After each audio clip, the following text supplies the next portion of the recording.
Hello and welcome to Addis Matters, our show on Ethiopian current affairs with me, Benyas Meso.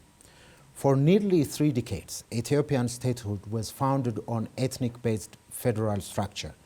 But recent political developments in the south, and especially in the north of the country, is shaking the base to the core.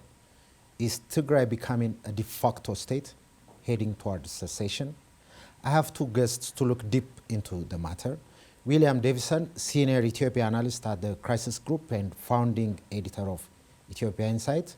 Kaleab Taddese Segatu, Lecturer of Political Science and International Relations at Hamware University and PhD candidate in Military Science at the National University of Public Service in Budapest, Hungary.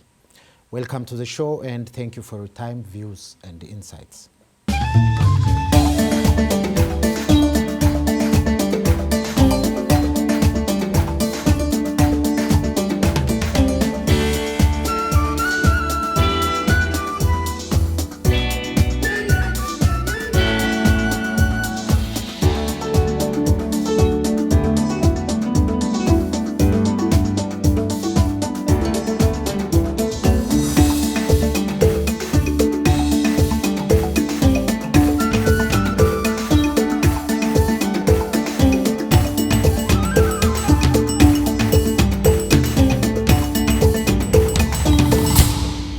The Tigray People Liberation Front, TPLF, was celebrating its 45th anniversary in February 2020. At a rally in Mekelle Stadium, amidst a heavy military parade, the regional president, Dr. Debretsion Gebramikael, made a historic speech. Calling for the Ethiopian parliament, he said, if foreign forces continue meddling in the affairs of Ethiopia and hatred against the Tigray region, you have to announce the Tigray region is independent. Before your term as an MP expires, he urged, do something historic. Well, the parliament didn't declare Tigray independent and its term didn't come to an end. Following Constitutional Council review, the House of Federation extended the terms of the parliament, the government and regional assemblies as well. But the stalemate continued between the Tigray government and the federal government, taking an opposite direction. The region decided to hold the election before October 5, as planned before. The election board, on the other hand, is saying it's only the board who can conduct elections, and the regional state doesn't have constitutional mandate to do so. The situation is getting intense that the Council of Religious Leaders and Elders have even started mediating a reconciliation mission. William, let's start with the rationale here. Why are the 2 groups heading in opposite direction? What are the root causes of the problem? The TPLF and the federal government. Yeah. I mean, essentially, this stems, I think, partly from Ethiopia's political changes over the last few years and the transition that we're in. By that, I mean that the TPLF was a very important player within the EPRDF, really the preeminent party within that coalition and therefore one of the key players in the federal government. During the political change, the TPLF has lost considerable power at the federal level, and now all of that power is concentrated at the regional level. Accompanying those power changes has been a lot of political hostility between the actors on the various sides as the TPLF lost favor federally. And I think that's created the bad atmosphere that's contributed to this upsurge in Tigrayan nationalism that you described. So that's the sort of backdrop that we have. That's the context to it. And then, of course, this has been exacerbated severely by the election delay caused by the pandemic, the Constitution's lack of explicit guidance on what to do in that circumstance. Therefore, something of an unprecedented process of interpretation and extension of the government's terms, which has led to considerable political debate, not just between Mekelle and Addis Ababa, but with all sorts of different actors having different views. And obviously part of that debate is Tigray and the TPLF's insistence that elections must be held before the government's term ends. And that's the opposing position to the one that came out of the constitutional interpretation process. Kaleab, the situation get worse, especially after the Prosperity Party was formed in November 2019, merging 3 former members of the EPRDF, except TPLF. according to the National Electoral Board, the two parties, the PP and TPLF, failed to reach an agreement over property sharing. The two parties failed to form a joint committee to manage the divorce process. Back in February, the board decided 3/4 of the assets to go to the PP and 1/4 to the TPLF. Of course, the PP had objected that before, claiming it should be the assets should be distributed based on the number of members. But EPRDF's ruling suggests that all parties are equal, and the board decided 3/4 to go to the PP and 1/4 of the asset to go to the TPLF. The problem is TPLF, we know that EPRDF had a lot of conglomerate businesses, and TPLF in particular borrowed a huge amount of money from Ethiopian banks. Some people estimate there is a claim that the business is worth $5 billion. Politics aside, do you think money could be an issue here? Actually, any issue can be a point of contention between the two parties. TPLF can use any kind of issue to confront PPT. Obviously, the frustration and the anger of TPLF losing the upper hand in the federal government or at the whole, in the whole country. But in the case of this asset sharing, it seems a technical issue, like in the electoral board assigned an auditor, external auditor to handle the issue. So I would say it can be solved. But one important issue that can be, I want to mention here is when we talk about these business conglomerates, when at the time of EPRDF, when opposition parties and the media talk about any political party should not own any kind of commercial issues, commercial assets. Also, even the current proclamation says directly or indirectly any party cannot be involved in commercial or industrial activities. So I don't understand in what legal base the electoral board talking about these assets.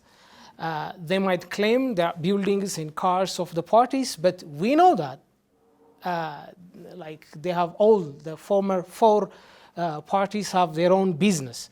They were saying they were endowments run by the party, owned, not owned, which is legally complicated. So rather than focusing on this asset sharing, we have to talk about which assets are there commercial activities. So these are the most important issues that we have to talk. Otherwise, it is technical and it can be solved, I would say. I think my understanding is initially these affiliate business organizations were registered as private companies, and then I think they were converted into endowment funds. So we know of Effort of Tigray, Teret of Andem, and Dinsho of Opidio, and what was the southern one? There is a southern one as well. Leaving aside, William, let me come to you. Recently, you have published a report that there could be a clash between Hamware and Togray regions. At the moment, it feels like the contention is between the federal government and the Tigray state, rather than Amhara and Togray. Absolutely. With the election process, the election delay and the constitutional ruling, I think that is a more prominent issue. That's topical. With regards to the Amhara-Tigray situation, that's a long-standing dispute. So the argument goes back to the beginning of the federation, that certain areas that are formerly in Tigray should not be in Tigray and should be part of Amhara. Long-standing disputes, something which flares up over time, was particularly prominent during the anti-government protests that led to the national political change. And ultimately, it hasn't been resolved. So that's why it's a relevant issue, because it's an ongoing issue. That doesn't mean it's the most topical issue, Okay, so you, as per your report, you contemplate it could happen. I mean, anything could happen between those two regional states. Yeah, what I was going to say is that whilst we haven't seen direct clashes, thankfully, between the regional security forces, for example, there has been some instability on the border, and there's also been something of a proxy conflict. By that I mean that the command committee who are seeking autonomy within Amhara, there's a very widespread perception in Amhara that's due to TPLF backing. So there's an element of a proxy conflict there. But the other thing I wanted to say is that we cannot make clean distinctions between these issues. If the relations between the federal government and Tigray regional state worsen, then that will have an impact on the tensions that Tigray has with surrounding entities. By that I mean Eritrea in the north and also potentially Amhara in the south. Think about a situation where Tigray's secession became a reality, if the momentum picked up on that. Well, that would mean the removal of land, of territory, that many Amhara nationalists, many Amhara activists, many Amhara consider to be their territory. That would mean its removal from Ethiopia. So at that point, the tensions between the federal government and the increasing Tigrayan nationalism would have a huge impact on those interregional tensions as well. Kaleab, recently we've seen some public uproar in Togray. There is a movement they call Fenkel, which is named after the former TPLF general, where Ethiopian Defense General Hayelo. It's been on and off, but still it's going underground. Where do you place that, and what will be the replicating effect of this problem, probably in other parts of the country? Do you see any hope for the Fenkel movement? In my observation, the cause of this protest is lack of good governance, and it seems young people and the question for new Werodas, etc. It shows their disappointment, and here and there some people are showing their frankly is pro-Abiy and pro-federal government, etc. But it is, isn't it? But I would say in the short run, it will not have a major political impact, but it will continue to be a headache for the regional administration.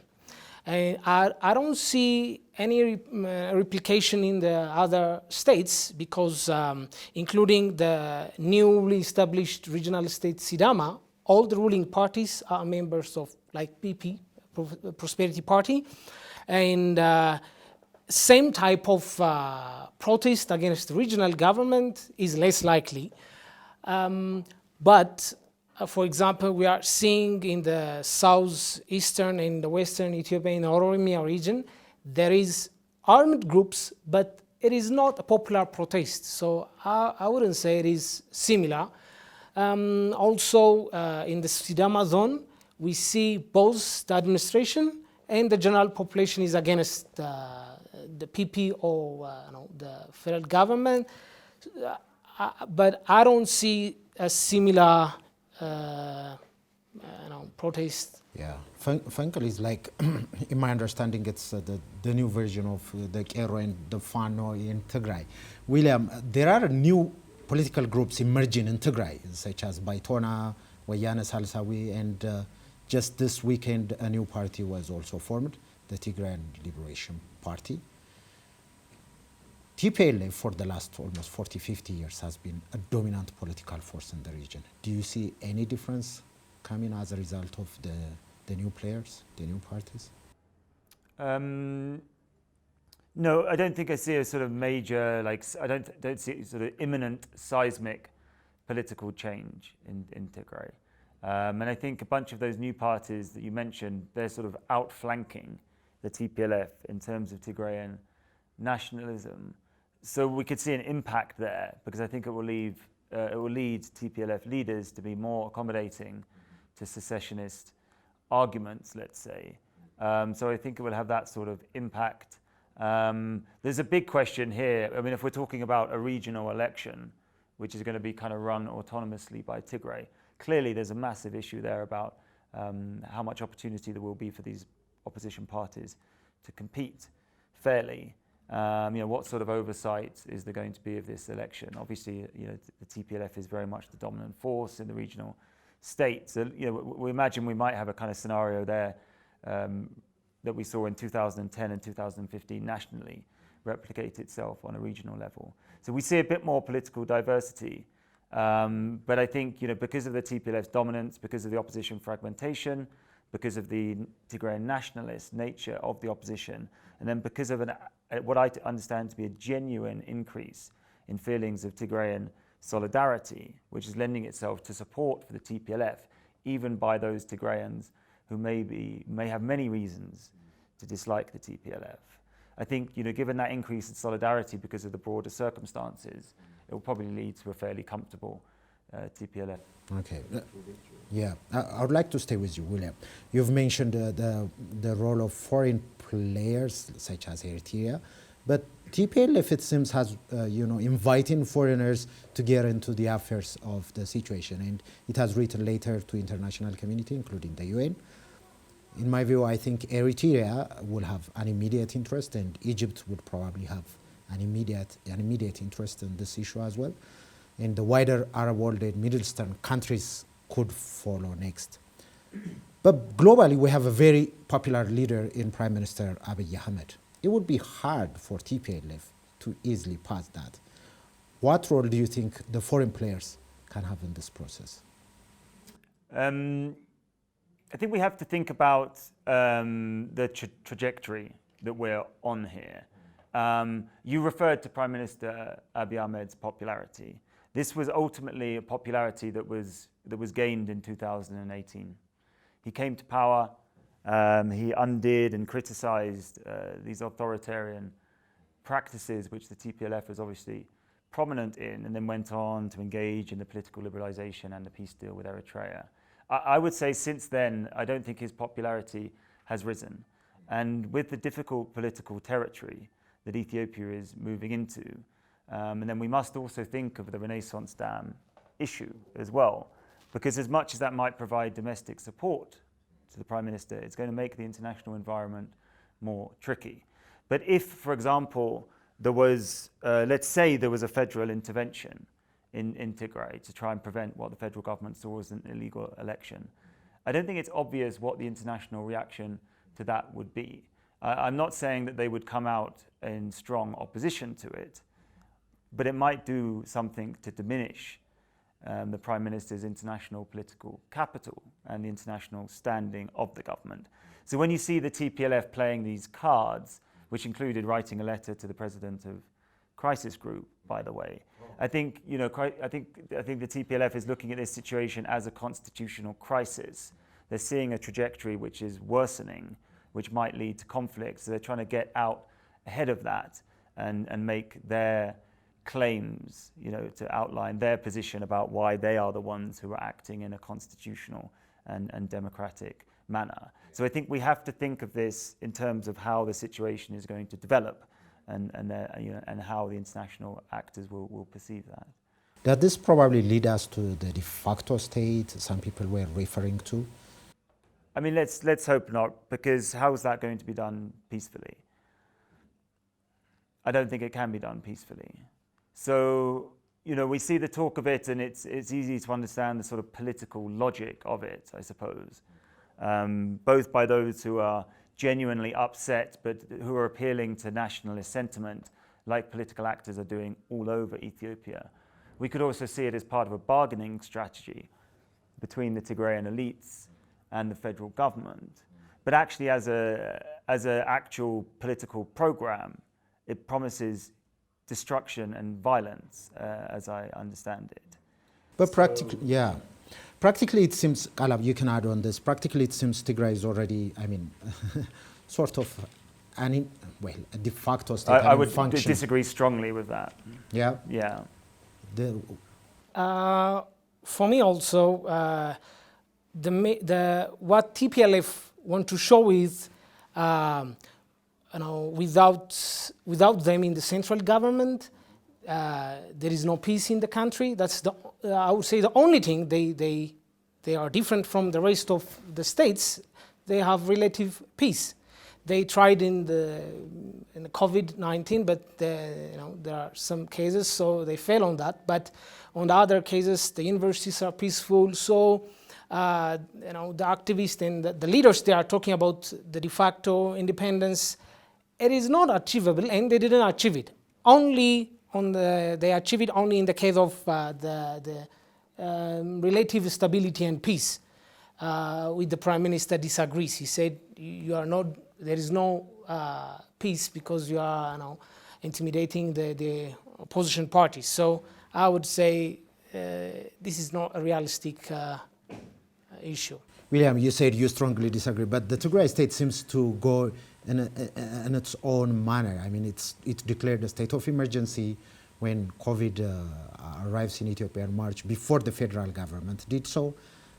It's going to do, at least it's claiming that it will hold the election before October against the decision of the House of People's Representative and the decision of the House of Federations as well. So practically it seems like Tigray is in its own world. My point is that so announcing a regional state of emergency is a constitutional act. So it's exploring its autonomy within Ethiopia's constitutional system. Right? That's not a secessionist move. That's not de facto independence. That's just exploring your autonomy. Obviously, there's also very fractious relations between the TPLF and PP and the federal leadership. That's led to the lack of compliance with federal arrest warrants, the rejection of the Federal Boundary Commission, and now this election dispute. My point is, though, whilst there's elements of disobedience there, and there's elements of exploring its autonomy within the constitutional system, it's just a regional state within Ethiopia. Where does Tigray's budget come from, for example? 70% of it comes from the federal government. What does it actually mean to talk about a de facto state? And I think if we look at those kind of budgetary situations, we can see, again, reason for concern. Because if there is some attempt to use the federal budget, the grant, as a lever, then that could lead to an escalation of tensions, I believe. But whilst Tigray is so reliant on the federal government for its budget, and is also otherwise a normal functioning part of the federation, I don't think it's appropriate to see the de facto state as anything else but a political slogan. And the uptick in Tigrayan nationalism and secessionism as a political movement for us to keep an eye on, but it isn't actually a political reality yet. Not yet. But let's stay within it for a while, if we may. Kaleab, do you think will the mother nation, for a state to be independent, I think the mother nation, meaning Ethiopia, has to recognize it first, even before getting into international recognition. Assuming that Tigray will get that, there is a talk of what will be its base of economy and relation with the neighbors. Do you see a Tigray Republic coming at all? As I mentioned before, also William mentioned it, it is the issue of secession raised by the activists and TPLF and the leader they want to show their frustration, and they want the whole people to the eye on them. It is secession was expected from other political parties, not from them. So they want to take that attention. But even if Tigray has a smooth relationship with the federal government, the issue of secession is very long and difficult. The federal, according to Article 39, the federal government should hold referendum after the regional council approve the independence. There is asset sharing and a very long process. And whether the mother nation approve it and accept this, obviously no. What happened in Eritrea in 1991 and officially in 1993 was different, with different actors, both sides, different political scenario and history. So this is not achievable. Also economically, taking the lesson in the Horn of Africa, South Sudan, though they have their own political instability, they have oil. They can survive. Somaliland and Puntland. Both are not internationally recognized, but they can survive without it because they have a port. When you come to Tigray, almost there is none which can make them economically to survive. Also, the northern neighbor of the Tigray Republic is Eritrea, and the southern is Amhara. That is like a hell. So even within Ethiopian context, the Amhara and Tigrayan regions are fighting for the border. And Isaias led Eritrea and TPLF led Tigray will never have a peace because of their nature. That history proved that.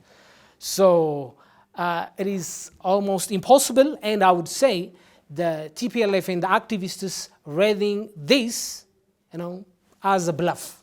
It's not a reality. William, isn't it ironic that Somalia is trying to unite itself in 2020, and whereas in Ethiopia we're having this discussion at this moment? Yeah, but we can also see parallels there, I think, between the tensions between federal member states and the government ultimately. And I think President Farmajo and Prime Minister Abiy Ahmed, I think they seem to both be concerned about a federation which runs along the principle of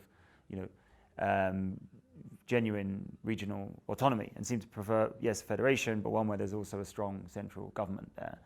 But it's certainly encouraging that these talks occurred.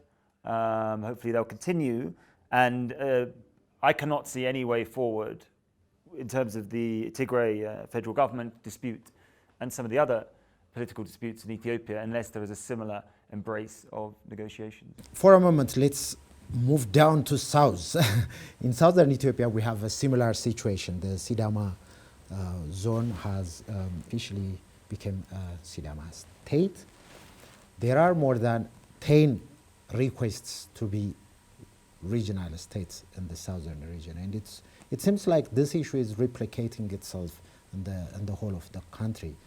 What implications do you think the Tigrayan standoff and the stiffness on the one hand, and the success of Somali, and we heard of the Walaita representative walking out of the Southern Nations Assembly. Where do you see the Southern Nations are heading, William? So this is obviously a complex political conundrum in southern Ethiopia. What I mean by that is that these desires, these aspirations for autonomy are not problematic in themselves, I think, and they're understandable. They're also something which is granted by the Constitution. Therefore, the process yesterday to transfer power, I think that was long overdue. And I think that whilst people might have concerns about the implications or the motivations of the Sidama autonomy demand, again, it's constitutional, and I think it's overdue. But of course, that opens up the broader question of what to do about the southern nations. And I think the problem with the process so far is that there was an effort to sort of frustrate the Sidama demand and maybe sort of stretch it out. Yes, understandable in terms of broader political stability considerations, perhaps.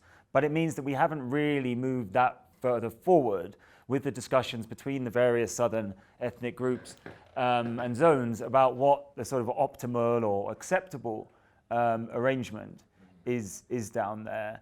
It's not easy to resolve, but I think if people can move past this approach of trying to sort of frustrate and maybe have a rather kind of narrow political elite in Addis and Hawassa who are trying to shape the future of the southern nations, I don't think that's going to work. I think the autonomy demands down there have got too strong. So again, it's a question of bringing everyone together in a process of inclusive negotiation and actually allowing the people and the local elites to try and come up with some sort of new arrangement where they can all accommodate each other and is also accepted by the federal government. With regards to the TPLF role, it's likely to back these independence, these autonomy demands. There's already allegations that the Walaita national movement, for example, is supported by the TPLF. So that's a bit of a sort of destabilizing factor. It's not helpful. I think it will lend to some of these autonomy demands being labeled as merely some sort of TPLF directed act, which is not, again, not conducive to a sort of positive political outcome. We have been hearing plans, Kaleab, I don't know if you heard this, but there is a plan by the federal government to divide the southern nations into 4 different regions, and instead of having 10 separate regions, there is a talk of forming 4 regional states, dividing the southern nations into 4. Do you think that's going to happen and that would be helpful to the situation? If you remember, at the time of transitional government, the southern nation is not just one. So historically, the major problem begins there. So I heard some political commentators who were present at the council of the transitional government. They say it is the interest of one leader. They say, okay, make it like this. So even many scholars agree giving a state for Harare and putting all those 56, now 55, together is wrong. So the base must be there. It is wrong. That state is wrong when it was created. But I agree with William that political decision made in Addis with leadership of a popular leader is wrong. They need a long process, which should not be repeated after 20 years or after the PP is gone. So I don't want to conclude it is right or wrong dividing the region in 4, but I would say nobody should be disappointed, as we have seen now. So obviously the Wolaita, both the administration is not happy, the people in the administration. So I would say it takes very long time, not 1 or 2 meetings in the palace. So yeah. William, as Kaleab mentioned, historically the southern nations and nationalities regions was a composition of previous five regions. I think it's understandable, from the government side, to have like 10 or 11 regional states. Practically, it's going to be messy. Isn't the government's position to a certain extent understandable, although the constitution allows the nations and the nationalities and groups to have these regional rights? Yeah, absolutely. I mean, I think there's a clear tension here, right, between what might be an optimal, efficient, technocratic solution to administering southern Ethiopia and what comes from the political desires of the various people and how they organize themselves into zones and ethnic groups. They're not going to come at the same answer necessarily. There's a tension there, and I think that's what's playing out. And just to go back to speak to what Kaleab was saying, I think SNNPR and SCPDM as part of the EPRDF, that was created as something of a counterbalance, right, to Amhara and Oromia. It created a unit of 20 million. I think those considerations still exist to some extent. Are we going to end up with a sort of quite a lopsided federation with a bunch of smaller regions and then these 2 giants essentially? That would be problematic. So you could see all sorts of tensions and difficult political questions here. And I think ultimately this process of negotiation that we're both talking about, yes, there will be a government, a technocratic version, which says, well, hang on, this is the budget we have, this is the efficient way to deliver services and infrastructure and all the rest of it. Like, we understand your autonomy demands, but let's try and find some sort of balance between these 2. There's nothing easy about that, but there's also no shortcut to it. It can't just be a technocratic solution. It says, well, we've done the calculations, you've done some expert studies, this is the optimal arrangement, deal with it. That's just going to lead to further political instability. So it has to be a compromise between these local political demands and the more kind of rational approach to administering the area. Absolutely. Thank you. Kaleab, let's get back to Tigray. The reconciliation process. We've seen the various leaders of religious establishments in Ethiopia and a group of elders went to Tigray to mediate between the federal government and the Tigray regional state. But it's not the first time, this mediation processes were attempted. I think it was last year. There was a group of ladies were sent there. They call them peace mothers, if I remember it correctly. Will this produce any meaningful result?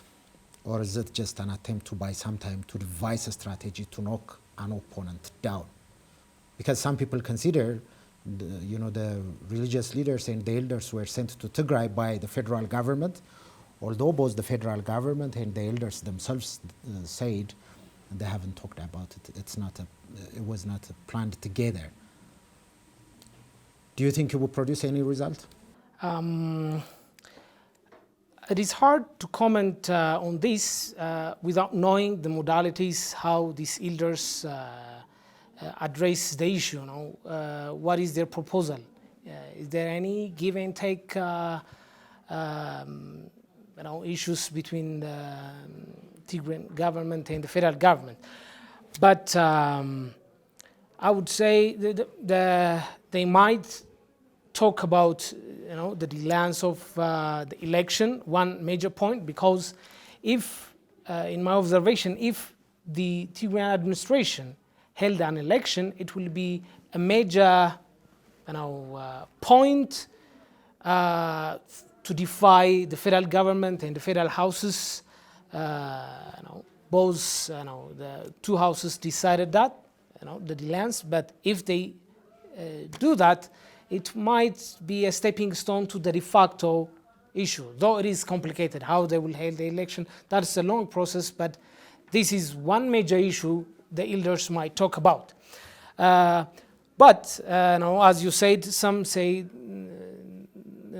question the independence of the elders, but if we assume they are neutral, and if we see what happened, what Davison answered, it makes the process very long. He said we cannot talk. The dialogue should be not between TPLF and PP.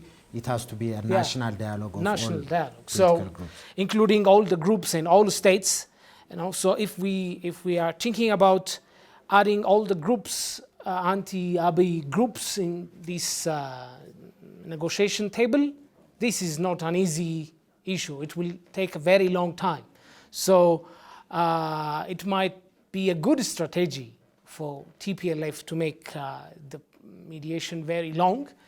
And I think they are successful if they bring all the other stakeholders or political parties to the table. So this is not a very short issue, and it is really hard to comment at this initial stage.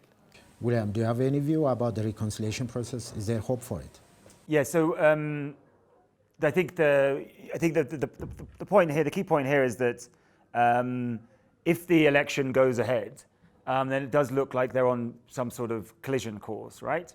Now, I'm not saying exactly what that collision will look like, but it doesn't look good. So we have to think about ways of getting the parties to veer off that course, and it does seem like the idea of consolidated, concerted national political negotiations, whether we call it a national dialogue or not, that seems like the one potential way out. And obviously, it's notable that that President Davison has raised this issue. So the theory there would be that if there is going to be a major political negotiation at the center, could discuss the southern autonomy demands, it could discuss Oromia's internal issues and the ongoing rebellion there, the Amhara-Oromo issue, the Amhara-Tigray issue, the Addis Ababa issue, the election issue, the debates around the constitution. These could all be part of this talk.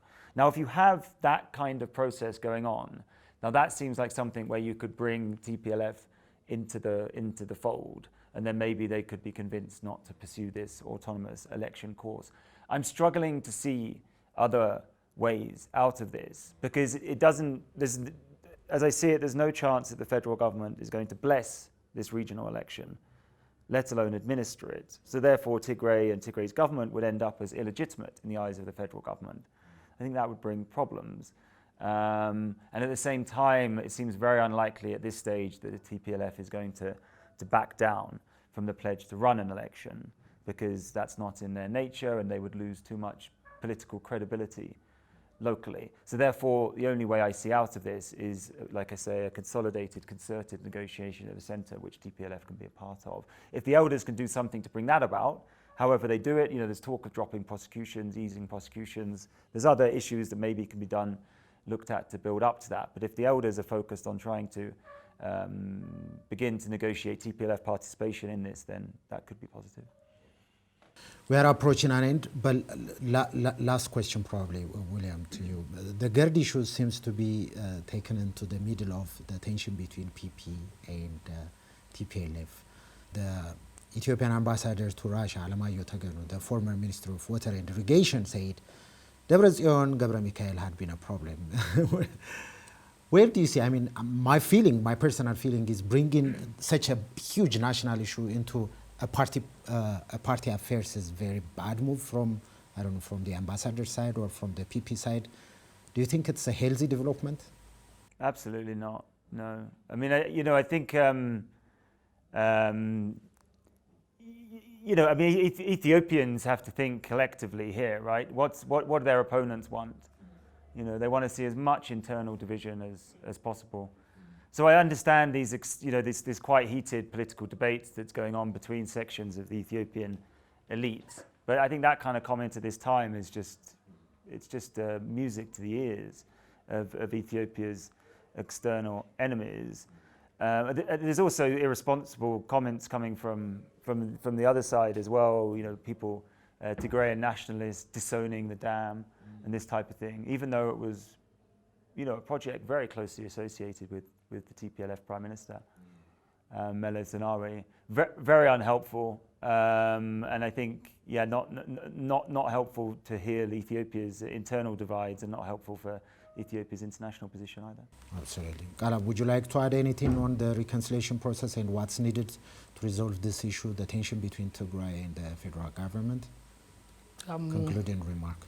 I would say it is in the nature of TPLF, from even when they were in the jungle or in the desert, very stubborn, and they will not lose anything. They lose or they win. EPRP, EDU, etc. So I would say it needs really wise negotiation and handling them, because we have, the country has its own other issues, COVID and the dam and other issues. So the federal government need to be patient and handle things wisely. What the ambassador talked about, the President Debretsion, is another issue, both internally and externally, which can worsen the thing. So I think they should be wise, with the federal government, how to handle and to make a secret negotiation or like that. So that's what I believe. Thank you. We have come to an end. Thank you for watching. Thank you both for your contribution. William Davison, Senior Ethiopian Analyst at the Crisis Group and founding editor of Ethiopia Insight, and Kaleab Taddese Segatu, Lecturer of Political Science and International Relations at Ambo University and PhD candidate in Military Science at the National University of Public Service in Budapest, Hungary. Next time, we'll be back with another topics and another guests. Until then, goodbye from me, Benya Simeso, and the team at Addis Matters.